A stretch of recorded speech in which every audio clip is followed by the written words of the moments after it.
5만원? 10만원? 15만원? 20만원? 여러분, 천차만별 이렇게 비싸게만 느껴지는 도수치료. 짧게는 30분, 길게는 1시간에서 1시간 반까지 나의 소중한 시간과 비용을 투자해서 받는 도수치료. 만약에 효과적으로 받지 못한다면 굉장히 아까우시겠죠? 그래서 오늘은 도수치료를 좀 더 효과적으로 받을 수 있는 방법에 대해서 알려드리려고 합니다.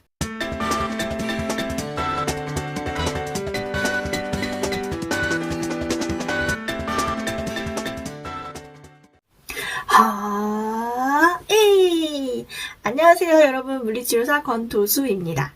오늘은 첫 영상에서 말씀드렸던 것처럼 도수치료를 효과적으로 받으려면 어떻게 해야 되는지에 대해서 말씀드리려고 해요. 아니, 도수치료 받으면 받는 거지 뭘 효과적으로 받고 말고가 있나? 이렇게 생각할 수도 있잖아요. 그렇죠? 오늘 이 영상은 효과가 없는 도수치료를 효과적으로 받는 방법이 아니라 도수치료가 효과적이라는 전제하에 도수치료를 조금 더 어떻게 하면 효과적으로 받을 수 있는지에 대해서 말씀드리는 영상이라고 할 수 있어요. 오늘 제가 알려드리는 6가지의 방법을 알고 계신다면 도수치료를 받으실 때 어떻게 받아야 되는지, 그리고 내가 이렇게 받았어서 도수치료 효과가 없었던 거구나 하고 알 수 있을 거예요.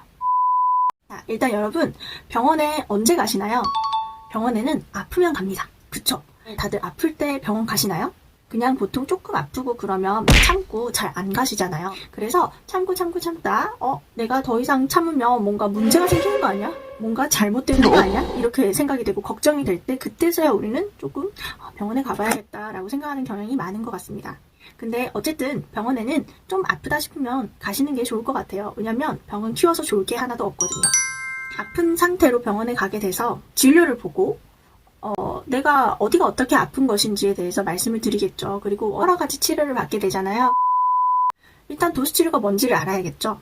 도수치료는 간단하게 얘기해서 혈관, 신체, 장기 등을 이용해서 과학적이고 임상적인 근거를 바탕으로 근골격계의 질환을 치료하는 것이라고 생각하시면 됩니다. 자, 그럼 도수치료를 받게 되었다고 하고 도수치료를 효과적으로 받는 방법 첫 번째 알려드릴게요. 첫 번째, 내 몸의 상태 평가받고 알기. 내 몸을 바꾸려면요, 내 몸이 어떻게 되어 있는지 아는 것부터 시작을 하셔야 됩니다. 너무 당연한 소리 같은데 여러분들, 내 몸에 대해서 상태를 평가받고 아는 것 굉장히 중요합니다. 왜냐면 내가 왜 아픈지, 어떤 상태의 몸을 가지고 있는지, 어떻게 잘못되어 있는지를 알아야 앞으로 어떻게 해야만 치료를 잘 받아서 좋아질 수 있는지도 알 수 있습니다. 치료를 받는데 그런 내용들을 치료사만 알고 진행을 하는 경우도 있습니다. 이 사람은 이렇게 되어 있구만 하고 평가를 한 다음에 그걸 안 알려주는 거예요, 환자한테. 안 알려주면 환자는 알 수가 없겠죠. 물어봐서 알게 되는 경우도 있는데 환자분들은 물어봐야 될 필요성을 못 느끼는 경우도 있잖아요. 그냥 그런가 보다 이렇게 하고 넘어갈 수도 있단 말이에요.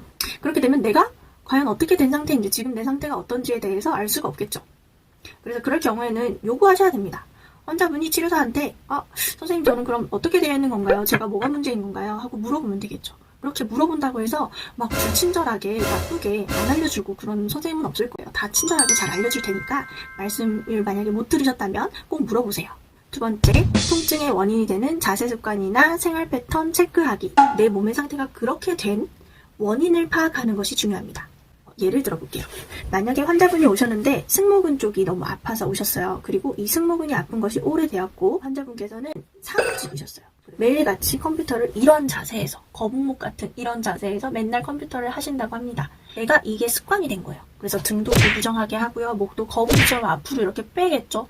뺀 상태에서 계속적으로 팔을 사용을 하게 되고 이렇게 둥글게 어깨가 말린 상태에서 오랜 시간 동안 업무 활동을 하다 보니 이 승모근이 늘어난 상태. 승모근이 목 뒤에서부터 어깨까지 붙어 있거든요. 이 승모근이 쭉 이렇게 당겨진 상태에서 오랫동안 있는 거예요. 근육은 고무줄 같아서요, 쭉 잡아당겨져 있으면 팽팽해집니다. 팽팽해진 상태니까 긴장된 상태를 계속 유지하다 보니 이 승모근이 피로가 쌓이면서 결국에는 근육통이 발생하게 되는 거예요. 그렇다면 이 사람은 이미 원인이 정해져 있는 거잖아요. 이렇게 구부정한 자세를 하기 때문에 자세 자체를 안 해야 됩니다. 근데 나는 하루 종일 컴퓨터를 할 수밖에 없는 상황인데 그 자세를 어떻게 안 하죠? 구부정한 이런 자세를 자꾸 취했다고 생각을 해보세요. 그러면 그러다가도 한 번씩 이렇게 펴야 돼, 또는 팔을 펴주고, 이런 동작들을 통해서 잘못된 자세나 습관들에 의해서 쌓여져 가는 그런 나쁜 영향들을 상쇄시킬 수가 있습니다. 첫 번째는 내 몸의 상태를 알았고요. 두 번째는 내 몸이 그렇게 되게 만든, 내 몸을 망가뜨리게 만드는 그런 자세 습관이나 생활 패턴, 환경들을 알았습니다.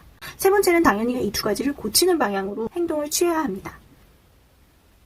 세 번째, 치료 시간 외에 일상생활 속에서도 잘못된 생활 습관 의식해서 수정하기.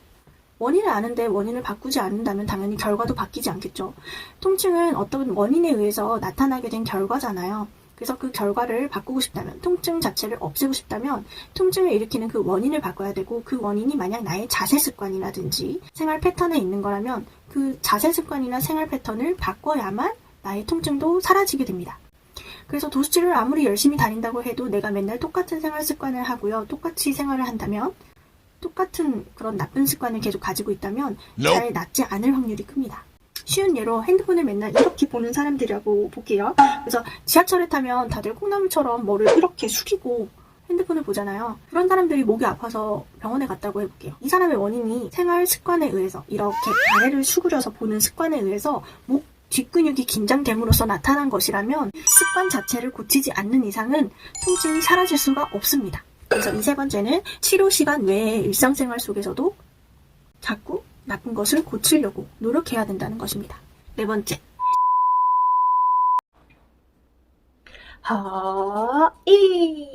안녕하세요, 여러분. 물리치료사 권도수입니다. 첫 영상 때는 제가 화면을 보고 이렇게 말을 했었는데, 앞으로는 이 렌즈를 보고 말을 하는 연습을 자꾸 길러보려고 합니다. 굉장히 어색하지만 열심히 노력할 테니까 앞으로도 잘 지켜봐 주시고요. 저는 도수치료를 하는 물리치료사로서 오늘 도수치료를 받게 된다면 이렇게 받았으면 좋겠다라는 걸 좀 말씀드리고 싶어요. 자꾸 화면을 쳐다보게 되네요.